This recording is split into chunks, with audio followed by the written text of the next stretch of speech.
I recently retired from the federal government, but I'll never forget the interview that I had to get the job that I held for 20 plus years. They asked me all the standard questions in reference to the position that I was applying for at the time. And in the end, they asked me the standard questions as it relates to you as an individual, saying, hey, what are your strengths? So I answered what I believed were my strengths at the time. And then the next question came is, what are your weaknesses? And within a millisecond after they asked the question, I said, oh, I don't have any weaknesses. And when I said that, the three people on the panel all leaned back in their chairs. And then I said, well, I guess I should explain. And one of the person who asked me the question says, I think you should. My name is Coach Buckner. This is the Buckner Life Coaching Podcast. And I want to talk to you today about weaknesses. So in this scenario, this is actually what happened to me. So when I responded so quickly that I had no weaknesses, everyone was shocked on the panel. Now, I think I was doing fairly well up to that point, maybe even better than most, I would think. I did get the position. So that particular response that I had no weaknesses is something that put them all back. They're like, whoa, who is this guy? But my explanation was sufficient. And this is what I said. I said, I don't believe we have actual weaknesses.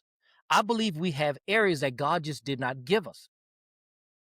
And because he didn't give it to us, he will assign someone else that particular thing or gifting.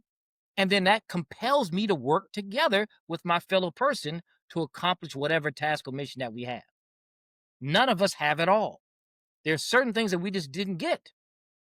And we shouldn't try to get them. But we should find somebody who we can work cooperative with to accomplish a particular goal. So I expect to use my talents that I have to the best of my ability, and I expect others to do that as well. And I expect the outcome to be our success. That was my answer. So, needless to say, as I said, I did get the job. But the point is that we need to look at this because weaknesses needs to be defined properly.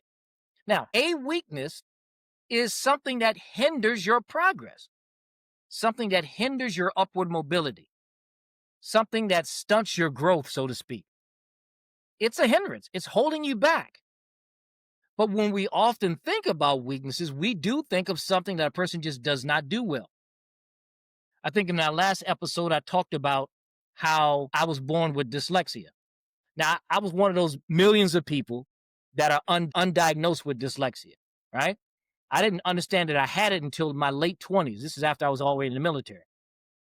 But so it was a struggle to go through school. So it was considered a weakness back then for me. But I didn't realize how much of a weakness it was because I did have something going for me. I struggled to read because I would transpose letters. I struggled in math because I would transpose numbers.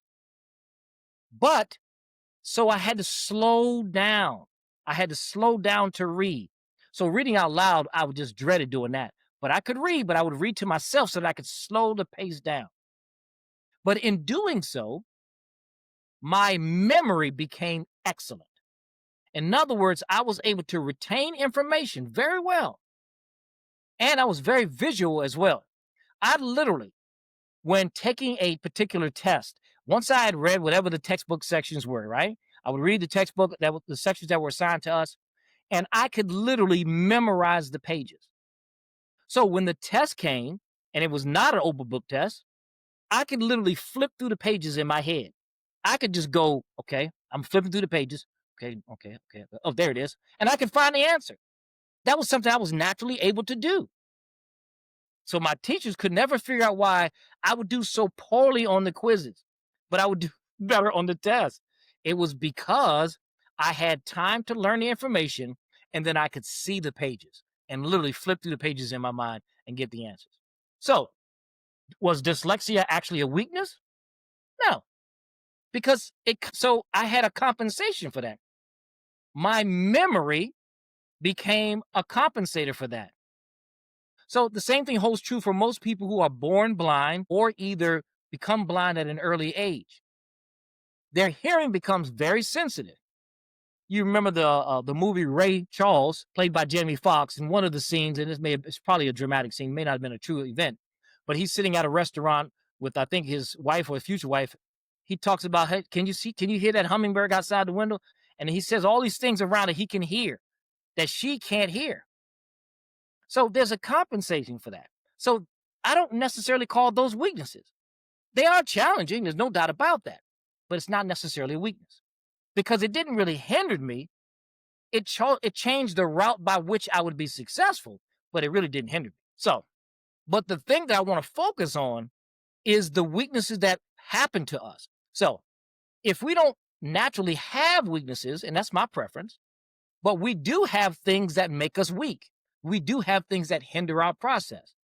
And one of the things that hinder our process, I would dare say one of the most prevalent things that hinders our progress, is actually our talents, not using our talents properly.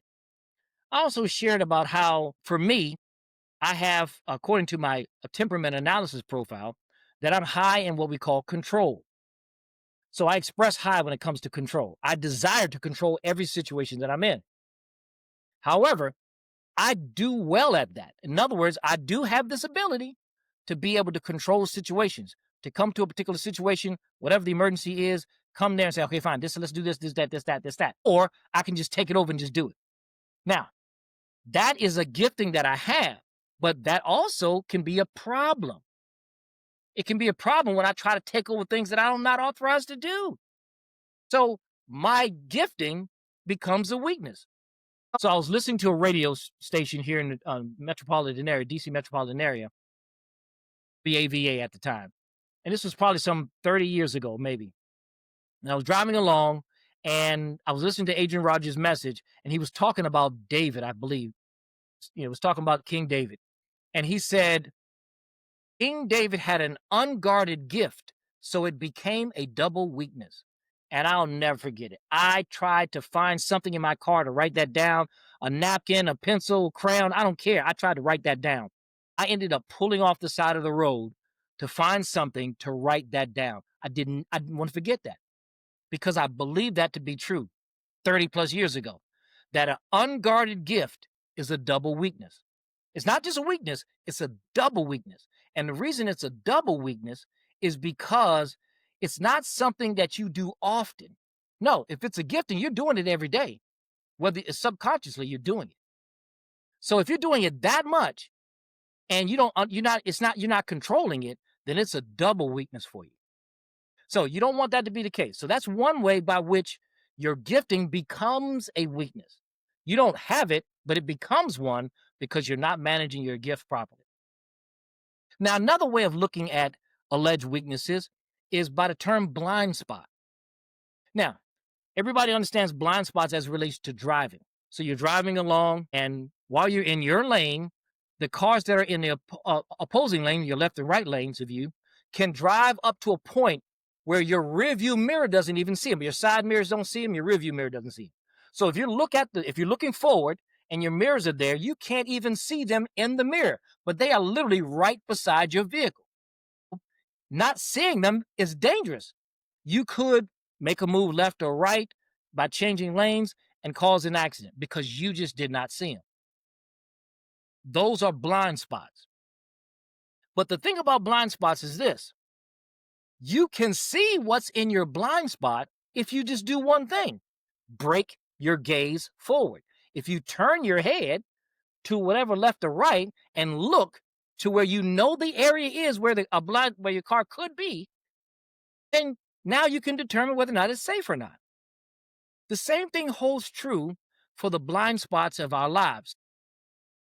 According to Clifton Strengths, there's 34 talent themes, right? We talked about that, and that your top 5 are your dominant because they're in what we call ranked order of intensity. So my top 5 are my most intense. My bottom 5 are my least intense. Matter of fact, my bottom 5 are almost like blind spots. I don't see them. But I can see them if I do what? If I break my gaze from my natural pattern of thought, feeling, behavior. If I break my gaze and look, then I can make a determination. So you don't want your dominant talents to become a blind spot to you. You don't want your lower talents to become a blind spot for you because it's still important. Those all 34 talent themes are important and you can do them, but you won't be able to do them to the same intensity. But you need to be able to look and see what you may be missing naturally because it's just not a reflex for you. So you have blind spots, you have unguarded gifts that become weaknesses. So keep that in mind. Once you understand what your talent themes are, then you always want to do your top 5 first, and then good coaching on the top 5. And then when you get opportunity, you know, purchase the full 34 talent DNA report. And then start to look at what your bottom 10 are. Those are ones that are not intense to you. There's something that you just will not do on a daily basis or ever unless a particular situation comes up. But that doesn't mean that's not a weakness of yours. But other people have those as intensities. So you need to find, and I spoke about the person about empathy. And there's other talents. My sister is high in includer. And an includer is just what it sounds like, a person who has this burning desire to involve as many people as possible to make sure nobody's left out. That's who she is. I'm not that. I'm not an includer.